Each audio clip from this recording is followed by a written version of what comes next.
மக்களவையில் பாஜக அரசு கொண்டு வந்த மறுவரையறை மசோதா தோல்வி. மதுரை மாவட்டம் மேலூரில் இனிப்பு வழங்கி திமுகவினர் கொண்டாட்டம். மத்திய பாஜக அரசு மக்களவையில் தாக்கல் செய்த தொகுதி மறுவரையறை உள்ளிட்ட 3 மசோதாக்கள் தோல்வியடைந்துள்ளது. மசோதாவிற்கு ஆதரவாக 298 பேரும் எதிராக 230 பேரும் வாக்கு செலுத்தியுள்ளனர். 2 பங்கு வாக்குகள் ஆதரவு கிடைக்காத காரணத்தால் மசோதா தோல்வியடைந்துள்ளது. அதனைத் தொடர்ந்து டெல்லியை வென்ற தமிழகம் என தமிழக முதல்வர் மு.க.ஸ்டாலின் பட்டாசு வெடித்தும் இனிப்பு வழங்கியும் தமது மகிழ்ச்சியை வெளிப்படுத்தியுள்ளார்.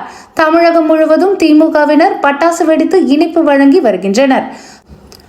மதுரை மாவட்டம் மேலூரில் திமுக நகர் செயலாளரும் நகர்மன்ற உறுப்பினருமான முகமது யாசின் தலைமையில் பேருந்து நிலையம் முன்பாக நிர்வாகிகள், தொண்டர்கள் பட்டாசு வெடித்து பேருந்து பயணிகள் உள்ளிட்ட பொதுமக்களுக்கு இனிப்பு வழங்கினர். நியூஸ் 21 செய்திகளுக்காக உங்கள் விஷாலி.